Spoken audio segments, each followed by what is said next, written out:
blow them up in your departments and use them to really demonstrate to people what it is that we're doing with this work. Because it's something that we want to share with people so that they can understand what it is too. And the other thing that we're thinking about doing is actually getting a gallery of a walk kind of place where people can go throughout the hospital and have, you know, near the cafeterias so people can go ahead and see what is happening in some of these. And I would just like to really compliment the OR because I know that they have worked very, very hard. This block scheduling piece, not only is it difficult from the nursing perspective, but it also is very, very difficult from the surgeon perspective because we're having to change surgeon expectations. Block time is something that the surgeons hold near and dear to their hearts and they don't want to let it go. And so that team has done a lot of great work in terms of really sitting down with the physicians, understanding what their needs are, explaining to them what is needed, and then just saying, okay, now we got to go. So, so they've done great work, and thank you very much. Great. And Senior Director of Nursing at Sacred Heart, and Rick Olson, who's the manager of 7 North and 5 North, our medical units, and Kathy McEnroe is the Director of Social Services for both campuses. And we've been working with a multidisciplinary team of physicians, social workers, case managers, nursing, and Dr. Lyles has been our physician champion, and many other disciplines to improve our discharge process. And so the other day I was having an exciting day and I was reading quotes from Florence Nightingale. And I thought, I wonder what Florence had to say about discharge planning. And in her writings in 1854, so you can tell nursing's been working on this for a while, she had a quote. And the first one was, all patients must go at the end of 2 months,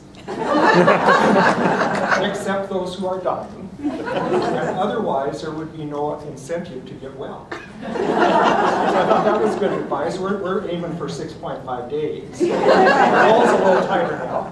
She went on to say, it is a rule without exception that no patient ought to ever stay a day longer in a hospital than absolutely essential for medical or surgical treatment.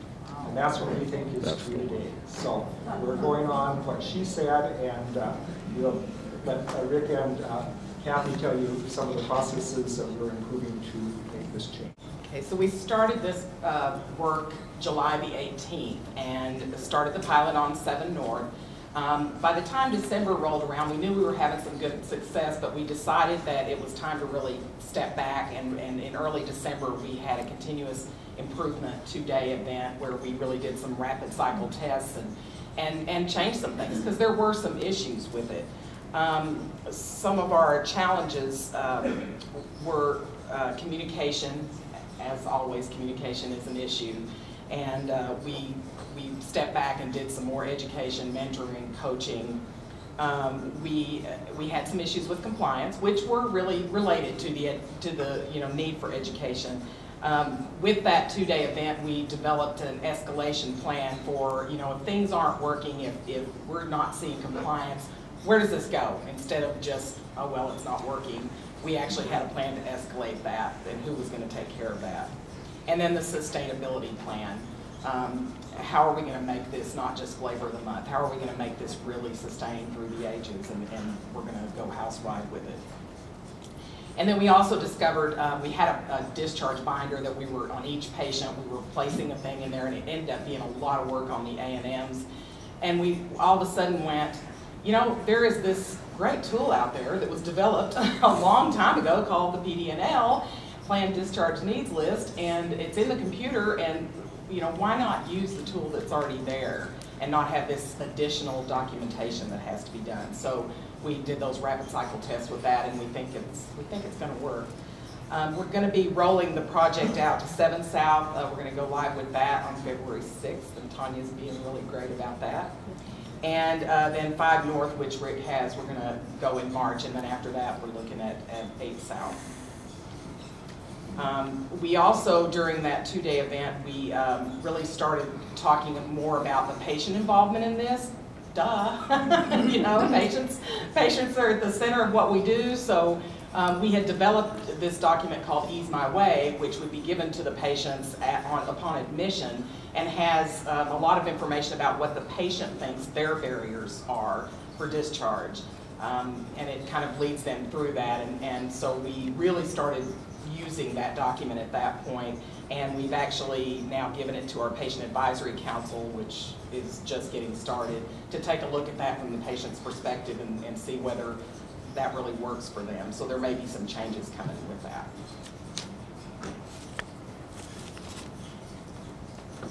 So for celebrations, we've really worked on this project, and we celebrate when we're obtaining our length of stay and our patient satisfaction targets. And right now the slide is green, and so we've been on target there. Also on the slide with the graph, you can see the year-to-date case mix that's adjusted savings. The black line is what is projected, and the green line is what is actual right now. And this is 1 unit so far.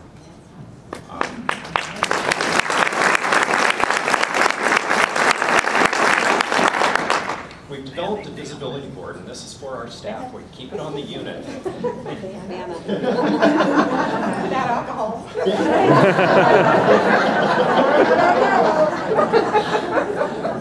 So the first part of the board, we're talking about PD&L. Now with PD&L, we use this in the discharge planning meeting. We have fine-tuned the process, and we're looking for the focus on the barriers to discharge. During the meeting, they will go ahead and look at our compliance with that, and they'll either put in a red dot, yellow dot, or green dot based on the date of the discharge meeting. We've gone ahead and restructured those positions in the position control for both of those operating room areas.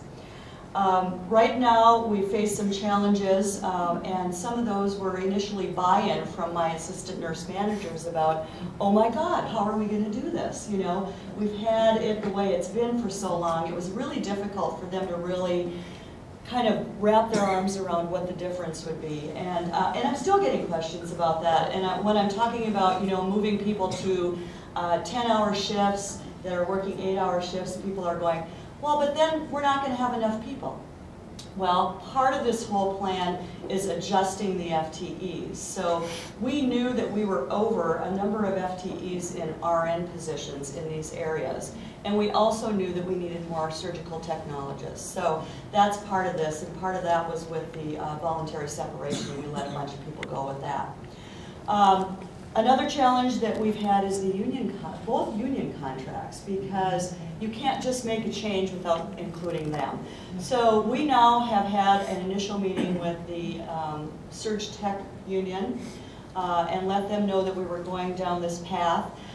We also made the decision that rather than just saying we're going to a restructure reallocation immediately, that it would be really, really good if I spent some face-to-face time with the surge techs in both of those areas. So a couple weeks ago, we had, I think, 6 or 8 different meeting times and asked for their input on what they saw in day-to-day work and how that might be best accomplished. And they had some good ideas. Some of them were things that we had already looked at, but I think it's good also to hear what their stories are about how it impacts them from a work perspective. So we're rolling that into we rolled that into the position control piece. The other thing is that with the RN contract, when we make the announcement that we're going to change the staffing for them and change the position control, it puts us into a situation where we have a freeze on hiring all RN positions for 30 days. So we're trying to be very cognizant of that. And part of what happened with the whole switchover with the HR system to Leo was the fact that we weren't able to hire for a few weeks. So Jim and I talked about that and you know, said, can we see if people would volunteer, or can we wait just a little bit so that we've got some time to be able to get other positions taken care of before we go here. So what I'm looking at from a time frame perspective for this is that we will probably see the movement and changes for the tech positions by the end of February and be working on the RNs in March. I am extremely confident that our target for the dollars that we'll save with this will be made up anyway, because we were pretty conservative with that number. And what we're doing right now is we're staffing the operating rooms with a lot of overtime. We took a look at what our actual blocks are. 70+% of the blocks that we allocate to surgeons in the operating rooms are 10 hours a day. But on the flip side, 70% of our staff work only 8 hours a day. So do the math on that. We're paying 2 hours of overtime for a lot of people every day. So that will help. Let's see, what did I want to talk about? Oh, the other thing is that the next steps with this is that we're going to roll this out to our other operating room areas. And I think it's going to fit really nicely with the in-quality staffing work that we're going to be doing. So. That we identified, and it was kind of good timing. It was something we were already kind of looking at with the market availability of generic drugs before the Caldwell Butler thing came about. And so what we had identified is that we were previously paying for a brand name nicardamine product, or Cardine, and it was the generic vials became available. There's always a convenience in having a pre-made product available on nursing units. You don't have to wait for the pharmacy to compound them. Automatically ready to use up on the floors. But when you look at a significant savings like this, we kind of have to weigh which ones are worth making that conversion on. So I contacted the nurse managers of the units that use this drug primarily. Any unit that has cardiac patients, worked with them on the expectations of if that product was compounded by the pharmacy, what that expected turnaround time and impacted nursing staff would be. Overall, it's not truly an emergent drug, although sometimes the situation may be emergent, but just getting that understanding. So we made that conversion. So as you can see from the picture there, a pre-made nicardamine bag is $129, and if we were to compound it from 2 generic vials and a bag of saline, it was only $39. Total annual impact was $143,000 per year. As of Monday, not this most recent Monday, but the Monday before, I became responsible for pharmacy operations for both Sacred Heart and Holy Family. There's a lot of opportunity there for integration. We'd always integrated all along. We had separate collaborated in the past. We had separate leadership over it, and just the ideas maybe didn't flow, or having different responsibilities at each facility had different priorities set. So now with that responsibility, there's a lot of opportunities for what each department can do for each other. The one that was identified, Holy Family accepted a voluntary separation and didn't quite have an idea of exactly what to do to accommodate for that 0.9 FTE voluntary separation. We met with the staff and we're talking about some of their workflow. And actually Rick Harper, the previous operations manager, threw out, and I just kind of actually tongue-in-cheek jokingly say, well, what if Sacred Heart could make our IVs for us? And that actually was, he was just kind of joking about it just to try to help out. And I started thinking, hey, actually that's not a really too bad of an idea. Looking at our workflow, we've got a little bit of a downtime with some shift overlap in the afternoon at the Sacred Heart Pharmacy. And it was the amount of work that was there could easily be absorbed into Sacred Heart's workflow. So we've had a couple of meetings to talk about it. There's some technical issues. The main issues faced is figuring out how to total up that dollar value and transfer it between cost centers so that Sacred Heart's budget goes up and Holy Family's goes down. You want to make sure that it's represented equally between the departments.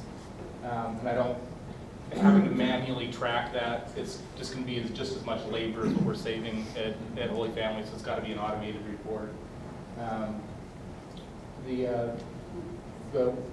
One of the main concerns there is it needs to be a report that's built out of Meditech that looks at what those doses that